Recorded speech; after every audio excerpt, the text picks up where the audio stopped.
So you've got a perfect plan. You've set your sight on a target beachhead market. You've got a compelling value proposition and business model.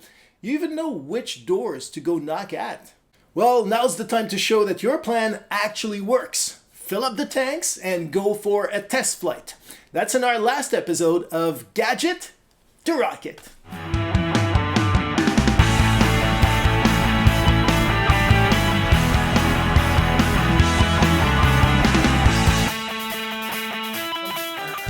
From a startup perspective, what I've seen mentoring a lot of startups, and what I feel and what I think is more often than not, founders are rushing into the process of creating the company. There's an eagerness to get at some stage, and therefore they're going over emotionally and strategically over certain elements that would have provided probably very, very insightful and meaningful reasons why not to continue or why they should have pivoted the idea before. In this video, we'll first have a look at the key assumptions that you're making in the development of your venture plan, as well as how to test those assumptions. And then we'll have a look at traction and how that works out in the context of really new to the world technologies. But first, any venture is like a gigantic jigsaw puzzle, or better yet, a chain reaction machine. For a machine like that to work out, everything has to work along the way. The very same way that in a startup, everything has to fit so that everything works in the end. Yet, at each step of the way, you're making assumptions, you're making hypotheses about how a certain subpart of your startup system will perform. For example, you're making the assumption that you can sell your product at a price high enough to justify whatever investment in time and money you're putting into this. You're also making the assumption that there will be demand for your product, at least significant enough demand to justify whatever investment you're putting into this. Now, if you've done your homework, of course you've talked to people who've probably provided you with nice words of encouragement to keep it up. But that's way insufficient to consider an assumption as being or having been tested. Because until you have a check in your hands, or better yet, money in the bank, the chain could always derail. One of the theories that serves as the foundation of marketing is called the theory for reasoned action. It states that most people have beliefs. For example, I might have the belief that Tesla makes excellent cars. Now, those beliefs should translate into attitudes. Because I think Tesla is good, I tend to like Tesla and be favorable towards it. And if I am, eventually I could consider buying Tesla as a next car, and then move on from there and actually go and buy it. Now, although from a big picture perspective, this chain reaction does hold and work in real life, when you dig a little deeper and scratch beneath the surface, you realize that it's not a perfect correlation each step of the way. For example, a lot of people might like Tesla. It doesn't mean that they would consider buying one. And the same holds for the intentions to behavior component, which also has a very low correlation rate. Just because people tell you that they might be willing to go and buy a Tesla doesn't mean they will actually go and do it. So when you consider the link between attitudes and actual behavior, the link is even weaker there, which suggests that whatever good words you have received so far shouldn't be put into the trash can just yet, but they shouldn't be considered as hardcore validation either. Because in fact, there are two types of errors that might occur as you're doing validation surveys like these. First is the type 1 error, which is a false positive, which I just mentioned. That's when people tell you that they like what you've done, but it doesn't mean that they would ultimately go and buy it. And then there's type 2 error, which is also called false negative. That's when people tell you they don't like what you've done, but in fact they might just not have realized that it could be useful to them. So type 1 error occurs when you talk to innovators and early adopters, those visionaries that like your stuff because it's new. And the error there would be to consider that because innovators like what you've done, the whole market will as well. And type 2 error occurs when you talk to early or late majority, or even worse, laggards that just have no idea what you're talking about. And they cannot make up their mind correctly at that point, at least not significantly so. So as a product and venture developer, you're kind of stuck in this situation where you have a potentially great idea, that still has to be turned into a product before people can actually see the light and see how it works. The problem is, as you do that, you require a lot of investment so that the risk goes down. So before you commit to making those investments, you need to test the waters. You need to sequentially de-risk your project. Yeah, so the typical development methodology that's pretty common and entrenched these days would be some sort of agile product development methodology where you essentially start with a set of goals, targets, specifications, something you want to build. You start, in sprints, so in short development bursts, you develop something towards that end, and then there's a feedback loop where, whether that's a subcomponent or a first minimum viable product or something, you bring out to the market, you get feedback on it, you then digest that feedback, you update the specification, and you iterate, right? And so you circularly iterate like that. That tends to be the most popular development methodology these days for good reasons, because it brings feedback in the loop and allows you to adjust as you go along. And the key to doing that is to first acknowledge that you're making some assumptions and list those assumptions, rank order them according to their importance and how crucial they are to the success of your venture. 3, find a way to test them in a cost-efficient and pragmatic way. And 4, go ahead and test them. For example, at Jet Set Systems, that hot tub related venture I mentioned in the previous videos, some of the key assumptions we made between start and finish were, for example, hot tub owners will feel the pain of water maintenance, and that pain will be compelling enough to make them want to buy an automated device and subscribe to consumables. And they will agree to pay $39 for the device. We will be able to acquire customers in a cost-effective way, and so on until we got a full list of hypotheses which we could summarize in a table such as this one, where we would basically rank order them according to their relative importance. But that's obviously not the end of the story. Because as entrepreneurs, what you want to do is not make decisions. What you want to do instead is devise a series of experiments that you can run until you have a successful business. That's basically just applying the very same kind of scientific approach that has driven the development of your technology or scientific discovery and apply it to the development of your startup. So going back to that table, it means that you also have to devise a way to test every single hypothesis or assumption that you've been making. So these series of tests are really nothing more than a way to find out if you're going in the right direction. Now, it's time to find out if we're able to swim in a straight line while blindfolded. Each of us will take a turn putting on a pair of blacked out swimming goggles. Then we'll see if we can swim a straight line from here to the reflector across the lake. The GPS will tell us how we did. You know what I like about tests where I get to wear a wetsuit? Tight material tends to hold me in a little bit, make me look a little less tubby. It's not working, is it? Oh, crap. Speaking of body shape, GPS me. is the wonky walking of the previous test all about that particular method of movement? Woo! Woo! Oh, it's cold. Will the biomechanics of swimming keep our out-of-shape swim team on the straight and narrow? Well, a mere 30 feet into the test, it's clear that the blindfold, by blocking out any visual landmarks, makes the answer a drifting, dizzying no. He's swimming around and around in a corkscrew. Once again, the really compelling detail is not how far off course Adam is straying, I must be close. but that he thinks he's going straight. I feel like I'm doing pretty good. In my mental landscape, target's still right there. No, Adam, it isn't. Take a look at Adam's GPS trail. He made 3 complete circles, almost the same size. And what that tells me is that he's got some bias to swim in that direction. And unless he has vision to straighten that out, that's just what he's going to do. Now that's why you want to know if you're headed in the right direction. And what will tell you if you're in the right direction will be those experiments you run. Now, with any hypothesis test, you need to have a certain threshold that will tell you whether or not your assumption or hypothesis can be either accepted or if you have to reject it. And that in business takes the form of objectives. Objectives have to be SMART. That's the acronym for specific, measurable, achievable, relevant, and also time-bound, which means that at each step of the way and for every single of those experiments that you run, they have to have a specific objective and key result associated with them.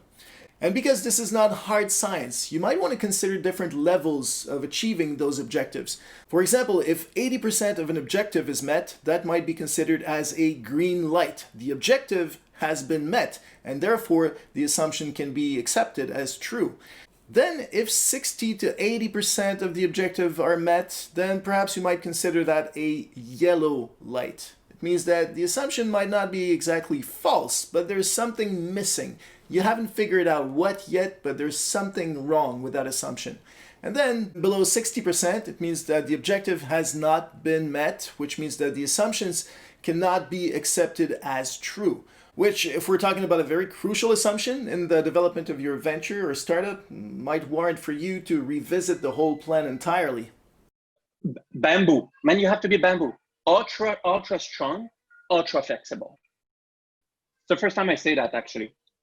Yeah, you need to be bamboo, man. Because if you're too strong, you break. If you're too flexible, you drop. So yeah, bamboo style.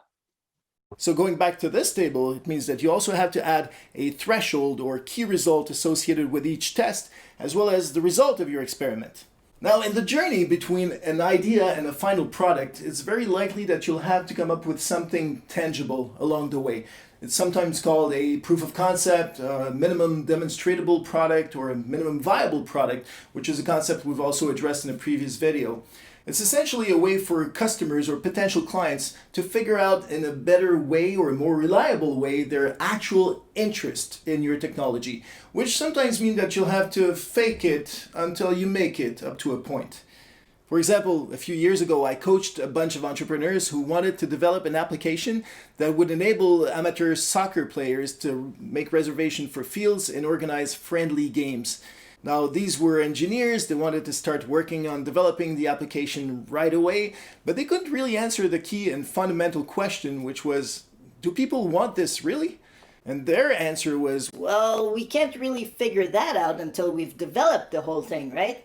well, no. The advice there was to just develop a mock-up of their application, which was nothing more than just a Google form, where they would retrieve the number of players, the date and time of interest, and then they would basically go and pick up the phone and make the reservations behind the scenes by themselves, and then send an email whenever the reservations were completed. That was a first labor-intensive version of their technology, but at least it enabled to validate either or not there were really people interested in using that kind of an application eventually down the road. In other instances, inventors start as consultants who start de-risking and developing somewhat their technology, but from the inside of a potential customer organization. That is a bit risky when it comes to intellectual property, but it's still a way that you can de-risk somewhat, at least the very basic feasibility from a commercial point of view, if not from a technical point of view, of your technology and invention. We started with a crowdfunding. Crowdfunding is amazing. Not for money. It could be, if it's a tech company or if you're doing a certain device that you can sell, pre-selling crowdfunding, then you can actually make a lot of money. But for us, we did the crowdfunding for the sole purpose of seeing the response. Right? When I had doubts about how we're gonna put it, in a certain, which vocabulary, which tone are we gonna use, which words are we gonna use, crowdfunding was amazing because you get to say, we asked for 20,000, I think, at that time, and you make a little video. It forces you to actually express what you're gonna do. It was a 2-minute video of me, the guys at a farmer, stating that 45% of all food get wasted before getting on our plate globally, and that we were going to start this new project of reducing food waste and putting in a bottle at a cheaper price than another product, and everybody freaked out. This was the perfect test, right? We saw the reaction, we saw that people were ready. So we actually, even when the crowdfunding made us realize that we could actually be even more intense with the wording and actually really state it out loud. And because that was the communication that was important, not the juice, it was the food waste, right? So crowdfunding is an amazing tool to actually know if your business model is going to work without actually spending a dime, right? Crowdfunding will cost you some money to make, but if it's well, you'll actually get back the money that it costed you to do it, right? So it's quite fantastic. It's a free market study, really. There are some ventures, especially the kind of stuff that frankly we do in our outfit, where it's really fundamental technology development at the root of it. So there generally are three sort of stages in the pre-revenue development arc of a company. The first one would be a proof of concept where, generally speaking, there will be one, maybe two or three fundamental things that have to be true, on the technical side, like fundamental reasons why your thing is valuable at all. And a proof of concept just attacks those. A proof of concept just says, okay, our thing is 100 times faster than everybody else's thing, or, well, demonstrate that, right? Or our thing can do this functionality that nobody else has ever figured out how to do, right? And so the proof of concept is it's kind of developing what you just said, that algorithm, that whatever. You just built that, you do that, right? The next step is a minimum viable product of some sort, which is adding on the minimum amount of packaging, as what you just described, right, around it to make it work in the broader system, right? So in your example of an image recognition algorithm, you wouldn't be taping out a chip just yet. You wouldn't go actually onto a semiconductor. But you would probably get an FPGA or some other, programmable compute platform implemented on there and go, hey, look, it sort of has the same features. It's a big thing, but it has all the functionality. That's your MVP. And then for a final product, in my experience, good companies spin up completely new teams for that purpose. Depends a lot who you are targeting. I would think that in a B2C context, MVP testing is possible because you can burn a few consumers and still move forward with your commercialization. In the context of my two first startups that were B2C, but not only B2C, it was business to business, but I had only 300 customers around the world. That was my total market, okay? And all 300s were billions and billions dollar companies with that all know each other. So if you get burned solid, right? So in the context of the two first startup, I would say when you have an infrastructure play or when your addressable market is fairly small, it doesn't mean that it's small from a dollar perspective. You know what I mean? It's small from a number of, from an audience perspective. In that context, I don't think an MVP is possible. So you have to go full on from the get-go. And in those contexts, it obviously requires a lot more money, a lot more expertise, and you have to surround yourself very, very well because it's a huge challenge, but with very little competition. So that's where you have your trade-off. You know what I mean? Now, because one of the key assumptions that you're making in the development of any startup is the fact that there are potential customers willing to buy your technology from you, it means that you'll have to start talking to a lot of people, talk to a lot of enterprises, and probably start negotiating very, very quickly.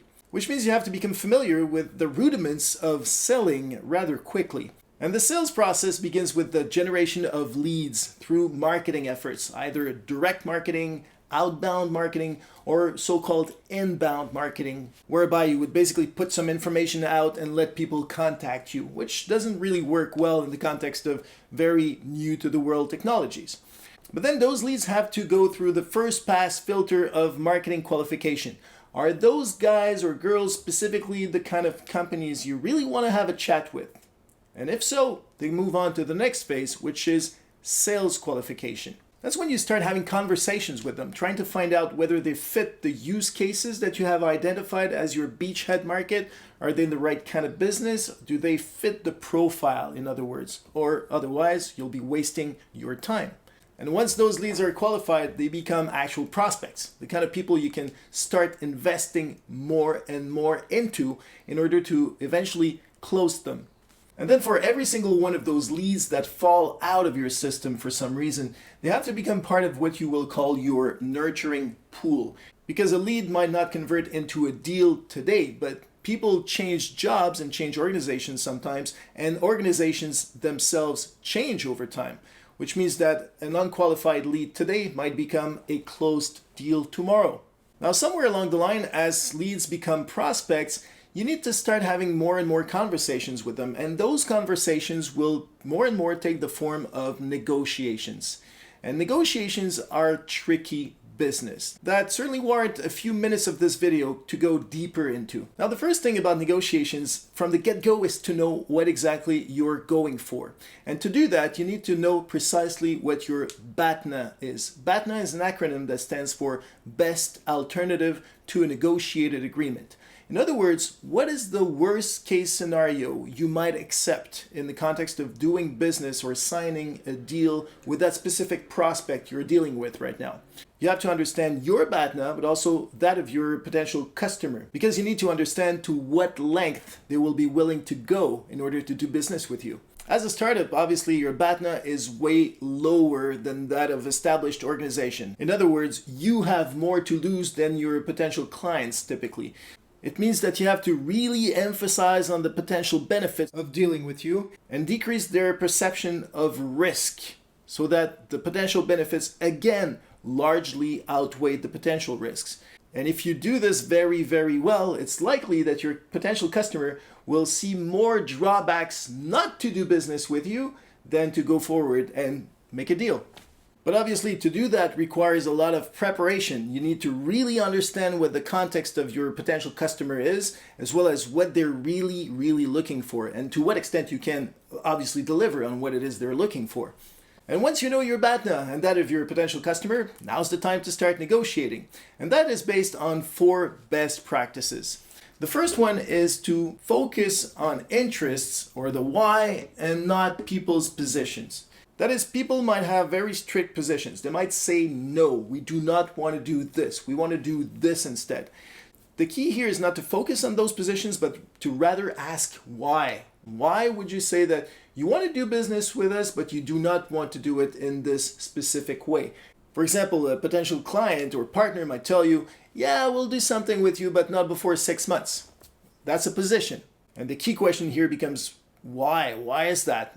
What justifies this position of yours? And then you might discover that it's because of budgetary reasons, for example. And whatever reason you find enables you to move on to the second best practice, which is to invent options for mutual gains. Because there are 3 broad ways of negotiating any agreement. The first one is the ancient imposition one, whereby the bigger player will impose whatever he or she wishes for to the smaller player, and that's the way it is, or else there's no deal. Now, of course, as a startup, you will probably never be in a position to impose anything. However, you want to be wary and mindful of those potential clients and partners who start imposing upon you certain stuff, because that's not a healthy way to start a relationship. And then there's the compromise approach, which is similar to what you would typically do with your kids. You have one iPad in the house, you can share it and use it 50% of the time each, for example. It's not creating any new form of gains in the equation. It's basically just splitting the value into potentially equal halves. For example, this potential client who tells you that it might take 3 months to get a deal done, you might negotiate to try and accelerate that and eventually get to 1.5 months maybe. That would be a compromise on his part and on your part as well. But there's a third way, an even better way of negotiating. That's the mutual gains approach. Here you want to be creative. You want to invent things that are not on the page yet, but that could create value for both you and the other party involved. For example, in that 3-month delay situation, once you've discovered that this delay is actually due to financial constraints, you might discover that this potential client has another account that they could tap into right now to pay for part of the pilot they will be running with you, which would enable you to start working right away until you get the final payment 3 months from now. That would generate gains to you because you would get part of your money right now and get to work right now, and also first and foremost secure that deal right now. And then for your customer, the benefit would be that they might get a final product in their hands 3 months earlier than they would otherwise. Now, throughout the process, you want to insist on using objective, quantifiable criteria. First and foremost, because you do not want the communication to go astray. Now, for example, in one of the companies I was involved with recently, a potential customer had agreed to run a pilot with us and also pay for the costs associated with that pilot. The problem was, we didn't agree on what the pilot was going to be.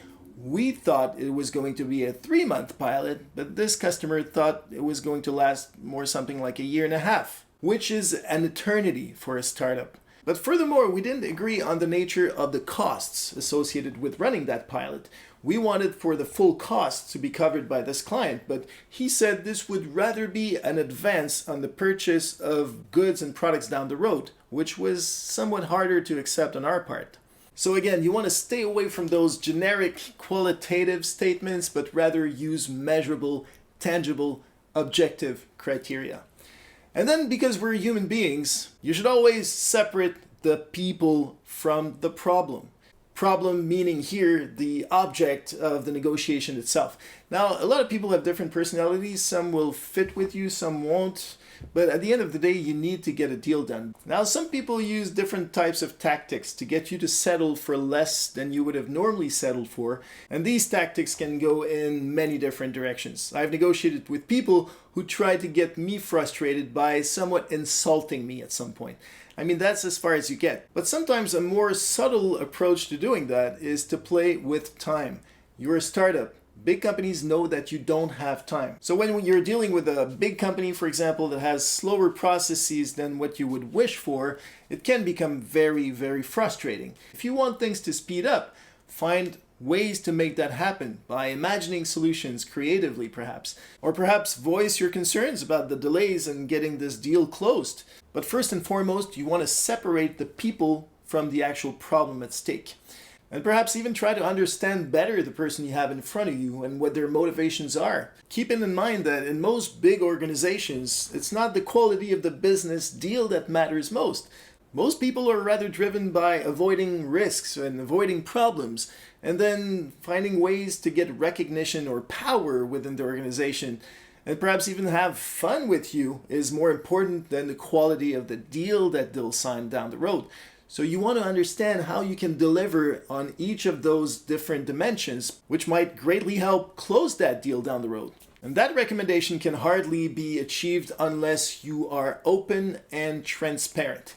A negotiation is really just a relationship that's starting, and any good relationship is based on openness, transparency, disclosure of what it is you're looking for and understanding what the other party is looking for. So you want to make sure that people understand from the get-go what it is you're after and what it is you want, and try to get them to be as open and transparent as you are. And then as you're doing that, you do not want to be that guy or girl who goes after the last chunk of fat. You know, like when you go to the butcher and there's another customer right in front of you who wants 500 grams of steak, and the butcher brings a piece that is actually 550 grams, and they go, well, cut out a bit of fat so that it can go down to 500 grams. And then once that is done, and you've got the perfect 500 gram flush of meat, they ask, what are you going to do with that last piece of fat?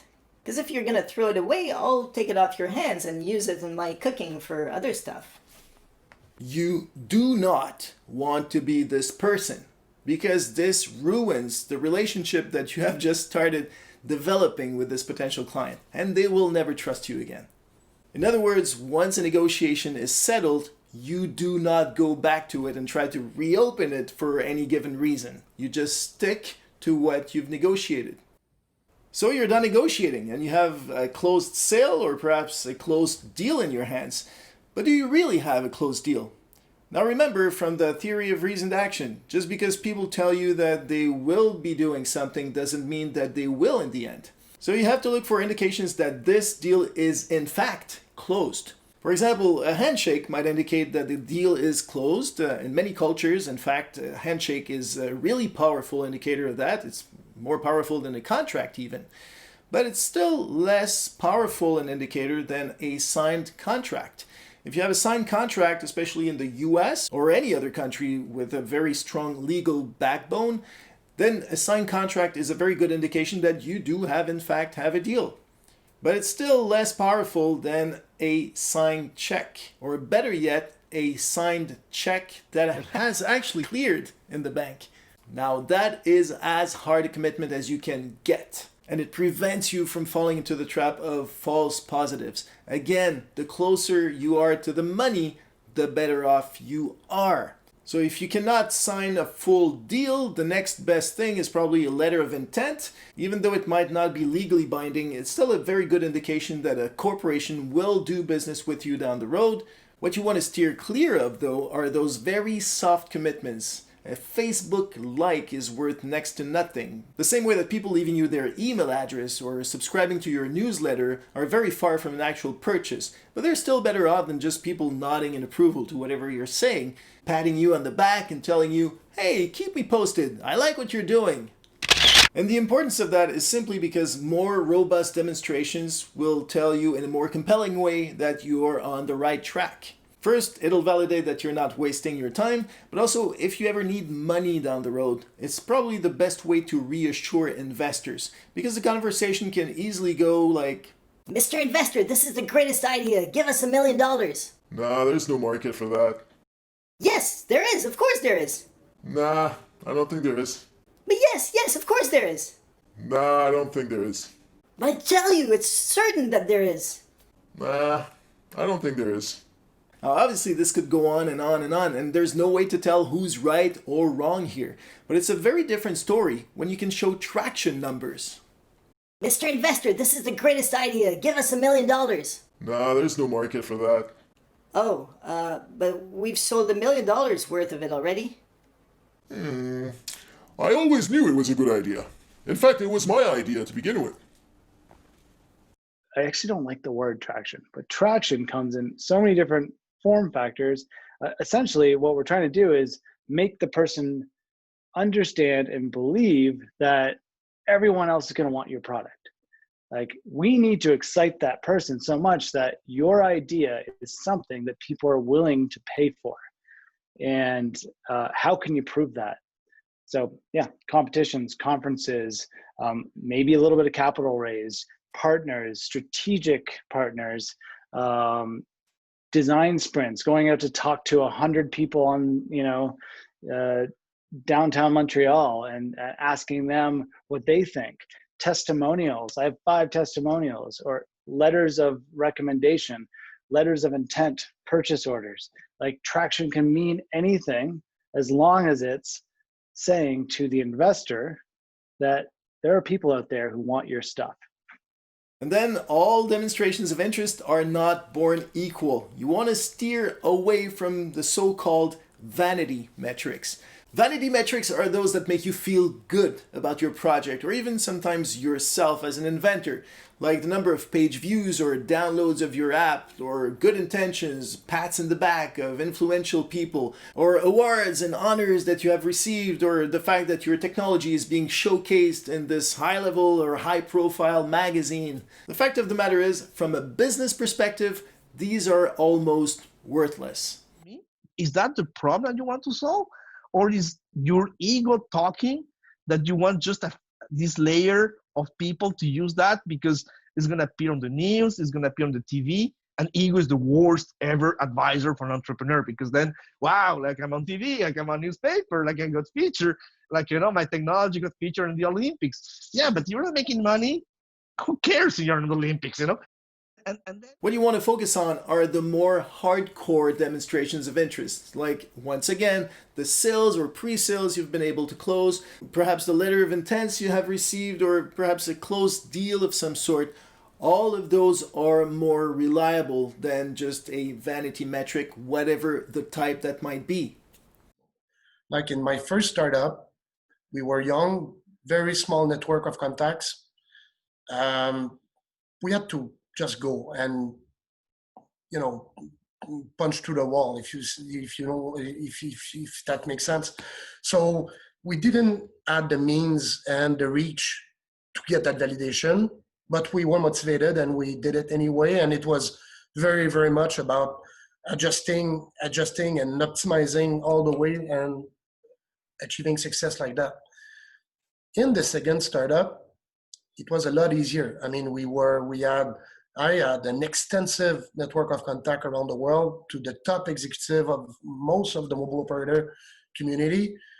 and I had friends in that community, and I had people that I could rely upon, that I was confident that if they were, if that false positive was good, it gave me confidence. As an example, one of my very close contact was the chief of data of Bell. That's not the exact title because I don't want to point out a very specific person, but at the C-level of responsible for the mobile data networks of Bell in Canada. And I had the same level of contact in France with Orange. So even before getting the money, getting the funding and attracting VCs, we had the buy-in of these guys, and they had already accepted that they were going to pilot the product. So it was a big commitment.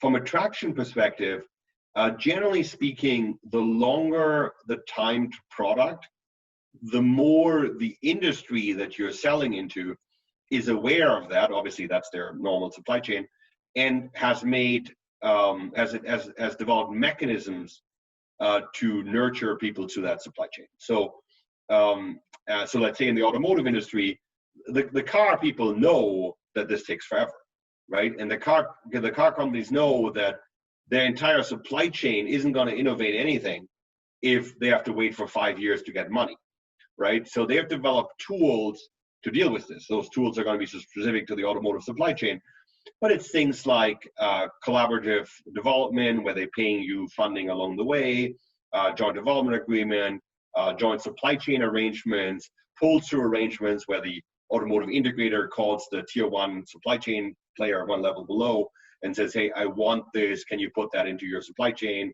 Can you,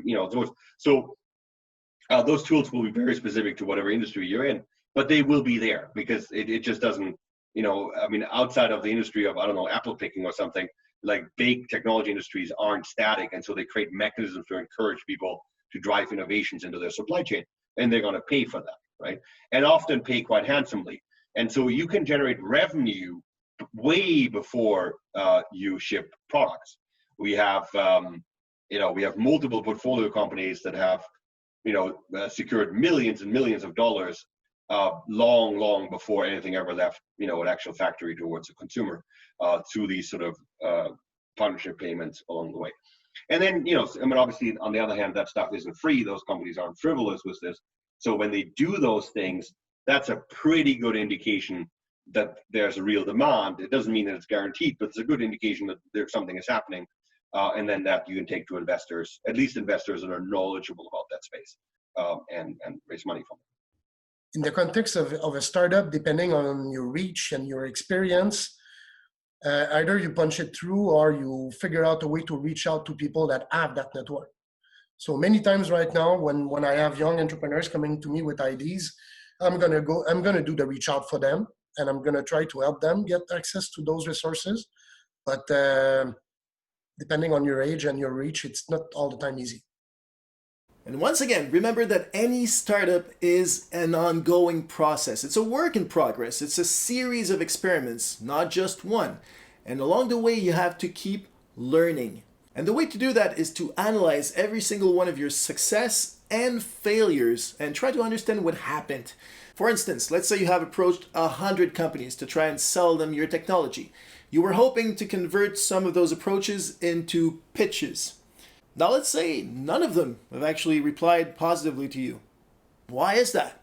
Is it because these potential clients feel there is no value associated with your technology? Is it because it's badly presented? Maybe. Or perhaps you haven't shot for the right target and you're talking to the wrong kind of people. Either way, you have to find out what happened. The very same way that, let's say you got 10 invitations to pitch your technology in different enterprises, and out of those 10, none decided to go forward with doing a pilot with you, for example. Again, what happened? Is it because, once again, those potential customers feel there's no value in your technology? Is it because there's something that just doesn't feel right about your invention in the eyes of that potential customer, which would be a lack of product to market fit in that case? Or perhaps is it just badly presented once again? Either way, your job is to analyze what happened and try to learn out of every situation that happened and keep this a work in progress. For example, you might be dealing with 5 potential business models to begin with. From the get-go, let's say that you decided that 2 of them cannot work for you. That leaves 3. And all of them have their crucial assumption. And let's say that one crucial assumption is not verified in one case. That leaves 2. Each one again having their crucial hypothesis or assumption associated with it. You realize another one doesn't work, which leaves just one that you keep on refining and experimenting with until you have nailed the perfect business model for your organization and you're ready to press the accelerator pedal and become a scale-up. Do you think that a startup really needs to be a work in progress all the time now, systematically? Oh, definitely. It's a work in progress all the time. But if you don't know from where you started, you're not going to know what you're doing right, what you're doing wrong. Sometimes you're so eager to get to a certain point that even though you know things, even you or if you don't, you're going to go over certain steps that are critical into the product market fit and understanding what the company should be doing. And I think some of these founders are rushing too quick. It's the business. There's a certainty, right? The business plan is not going to be right. That's the certainty. And if that doesn't work out, be ready to pivot, which means changing directions while still relying on what great things you have done already and try to build upon those. Which leaves us our very final to-do list of this series of videos, and that would be, first, list all of the assumptions you have made thus far in the development of your venture or startup. Do not shy away from coming up with as exhaustive a list as you can. And number 2, rank all of these assumptions in terms of their importance. How crucial are they to the success of your venture? 3, find ways to test how robust those assumptions are, especially the most crucial ones, and derive objectives and key results associated with the test of every single assumption. And then, well, just go out and test, and then move down the list of assumptions according to how crucial they are, and test again, and test the next one, and the next one again. Rinse and repeat until you're confident that you have tested and validated all of the key and crucial assumptions you've been making. It doesn't mean, however, that you should wait until everything has been validated before you actually start the business. It only means that you have to bear in mind that some level of the foundation of the business are not as robust just yet. But you can still start building upon the assumptions that you have in fact validated and move towards the validation of those other assumptions as you move along. So that completes our series of videos about launching new ventures, especially science-based deep technology ventures. Throughout these videos, we've covered a number of issues that will help you convert your invention into a venture or get your rocket out to space. Now there's a number of books about how to get rockets to fly. I've read a number of them, but so has this guy. This is ground control to Major Tom. You've really made the grade. So at the end of the day, it's not about how well you know the rules and laws of gravity, for example, but rather how bad do you want your rocket to fly? You want to be me trying to go to space? Or do you want to be that guy? Because there is no stronger driving force that will help turn your gadget into a rocket. This is ground control to Major Tom. You've